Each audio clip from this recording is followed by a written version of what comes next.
오늘의 사연 시작하겠습니다. 안녕하세요.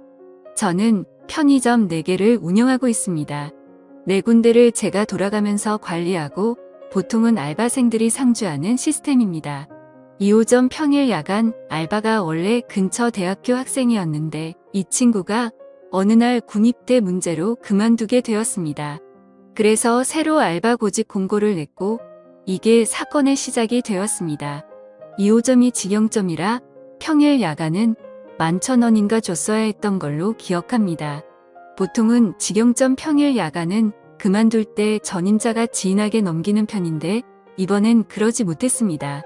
시급이 높으니 생각보다 연락이 많이 왔고 면접을 10명 정도 봤던 걸로 기억하는데 그중에 23살짜리 키 작은 여자애가 굉장히 의욕이 있어 보였습니다.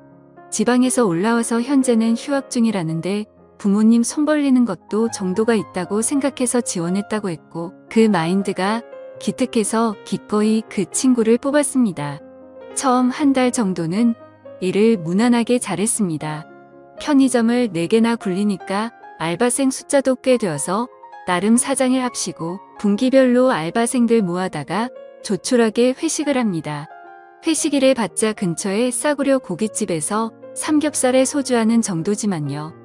보통 1차에서 기분 좋게 끝내고 파합니다.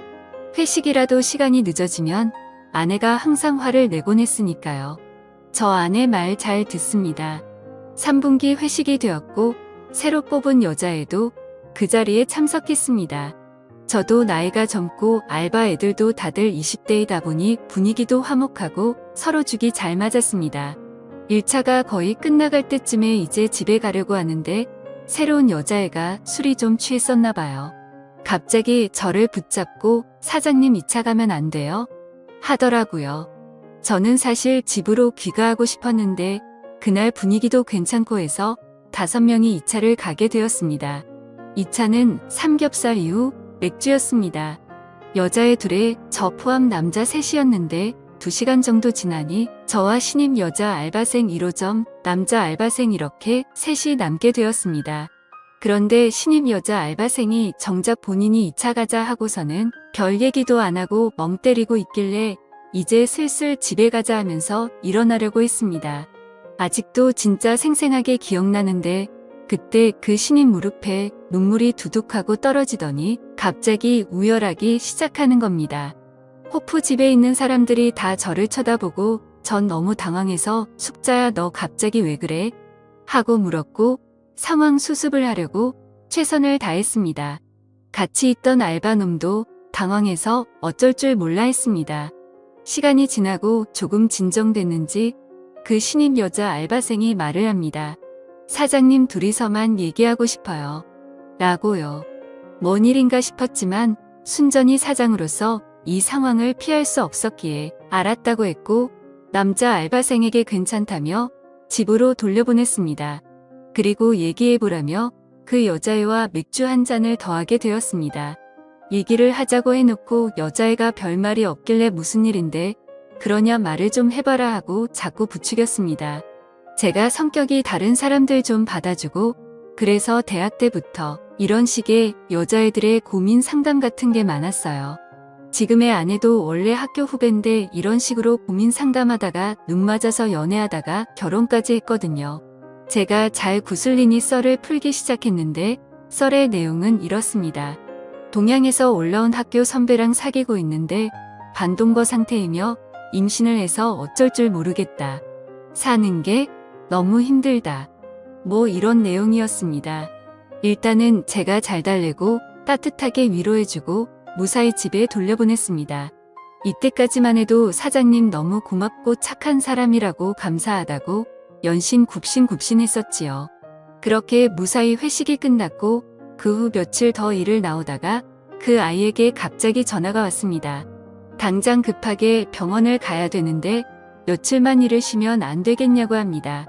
저는 애가 불쌍하기도 하고 사람된 돌이라 생각하여 그러라고 했고 몸조리 잘하라고 하고 끊으려 했습니다. 그러자 자기가 지금 현금이 부족해서 그러는데 20만 원 정도만 빌려줄 수 있냐고 하더라고요. 여기서 뭐지? 하는 생각이 들었습니다. 물론 애가 성실하고 착한 것 같긴 했지만 한 달 일하고 20만 원 빌리는 건 좀 경우가 없다고 생각이 들었습니다. 하지만 애가 어차피 어느 학교 무슨 과인지도 알고 있고 민증 사본도 저한테 있는데 20만 원 갖고 사라지진 않겠지라고 생각했네요. 20만 원에 미역국 먹으라고 5만 원 더해서 25만 원 송금해줬습니다.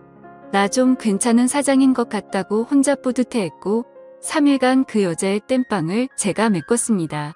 그리고 3일 후부터 이 여자애가 다시 출근했습니다. 다녀와서 연신 감사하다는 말을 연발했고요. 그래서 당시만 해도 저는 솔직히 뿌듯한 마음도 있었습니다. 그런데 이 여자의 두 번째 월급날을 며칠 앞두고 갑자기 문자가 왔습니다. 소송이 접수되었습니다. 전화해서 확인해 보니 이 여자애가 문자 그대로 절 고소한 것입니다. 고소 내용은 양육비 및 정신적인 위자료 청구였고 저는 뭔가 착오가 생겼거니 했는데 확인해 보니 진짜였습니다. 그때 정말 뒤통수가 띵했습니다. 그 여자애한테 전화하니까 전화는 안 받고 출근도 당연히 안 했습니다. 그야말로 잠수입니다. 정말 당황했지만 바로 대한법률구조공단 찾아가고 지인을 통해 변호사를 선임하고 다른 대응으로 아주 찍소리 못하게 하려 했는데 몇 가지 문제가 있었네요. 일단 제가 돈을 송금한 점과 통화가 녹음이 안 되어 있어서 무슨 명목으로 전송했는지 증명이 불가능했습니다.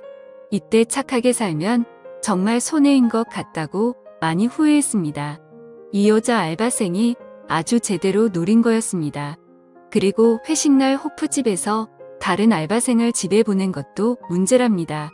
얘가 연락이 안 되니까 혹시나 해서 알바놈에게 연락을 해보니 알바놈한테 이미 걔가 연락을 했다고 합니다. 또한 이 멍청한 알바놈은 되려 저와 걔의 사이를 의심하고 있었고요. 귀찮은 일에 말려들고 싶지 않으려고 하는 것 같기도 한데 이놈이 제가 사장이니까 앞에서는 협조적으로 굴 것처럼 했었는데 결정적일 때 전혀 도움이 안 됐습니다. 아무튼 확인해보니 그 여자 알바생이 알바놈한테 전화해서 증언 비슷한 걸 요청해 놓은 상태입니다. 저는 정말 결백했기에 법정 가서 확실히 정리해버리자는 마음이었는데 변호사의 말은 조금 달랐습니다. 입증이 안 되면 털리기 딱 좋다는 것이었죠. 더구나 이 당시가 고대 의대 사건이 처음 수면에 떠오를 때라 추행이나 미투 이런 문제에 대한 여론이 극도로 안 좋을 때였습니다. 여론이 판결을 좌지우지하는 건 아니지만 잘못해서 엮이면 인생 바로 끝나게 되는 딱 좋은 코스로 갈 수 있겠구나 싶었습니다. 일단 임신 중 친자 확인을 알아보니 국내에서는 불법이었습니다. 해외까지 나가서 해온다고 해도 그 여자가 동의를 안 할 가능성도 높고 불법인 이상 법정에서 효력이 없을 가능성도 높아 보였습니다.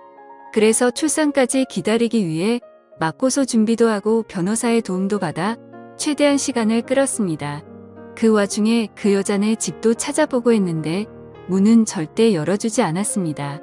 연락해도 법정에서 보자 이런 소리만 하고 이런 사실들을 적시해봤자 재판에서 큰 도움은 안 된다고 했지만 일단은 보낸 문자 받은 문자 다 보관해놨습니다. 그런데 이게 시간을 끌다 보니 가을쯤에 아내의 귀에 들어가게 되었습니다. 처음엔 제 선에서 끝내려고 했는데 자꾸 제가 멘탈도 나가고 일이 바쁘고 하다 보니 아내가 의심하다가 입출금 내역을 조회해 본 것이었습니다. 그리고 변호사 선임비를 발견하고 아주 집구석이 뒤집어졌습니다. 아내를 설득하는데 거의 한 달이 걸렸습니다. 엄밀히 말하면 아내에게 저의 무고함을 설득하는데 한 달 걸린 것 같고 이 일을 같이 헤쳐나가도록 설득하는데 또 한 달이 걸렸네요. 간통죄로 고소한다 이혼하자는 이야기까지 나와서 아주 한 달은 개고생했고 아내가 친정집 가서 잠수를 타기도 했습니다. 저는 친정집 앞에 가서 하루 종일 기다려서 설득했고 간신히 아내의 마음을 돌릴 수 있었습니다. 지금 생각하면 정말 아찔하네요. 아내가 저의 편이 되기로 한 다음부터 일이 조금 수월해졌습니다. 아내가 자진해서 그 여자를 설득하러 갔습니다. 아내가 누군지 모르는 그녀는 결국 아내를 만났습니다. 물론 사건의 전말 같은 건 말하진 않았지만 아내 말로는 그 여자랑 그 여자 남친이 공모한 일 같다고 했습니다.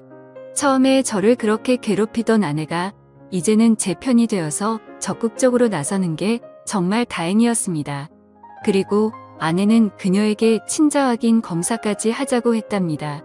그때부터 그 여자가 좀 겁먹기 시작했는데 결국 협상은 결렬되었고 그녀는 그 이후로 와이프를 만나주지 않게 되었습니다. 아내는 아내대로 뿔이 나서 저를 병원으로 데려가 친자 확인 검사를 준비시켰습니다.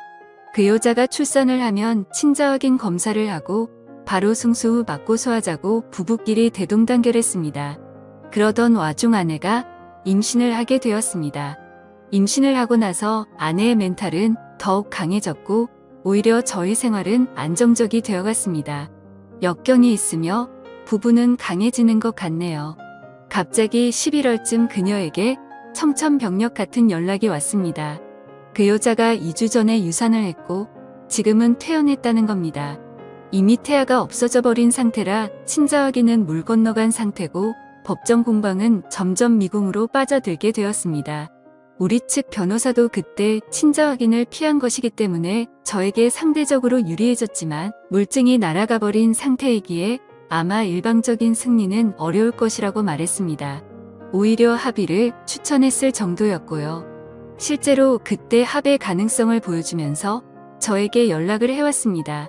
사태의 국면이 이렇게 흘러가니 아내의 기세도 갑자기 누그러졌습니다. 임신까지 겹쳐 감정기복 때문에 종종 다투는 일도 생기곤 했고요.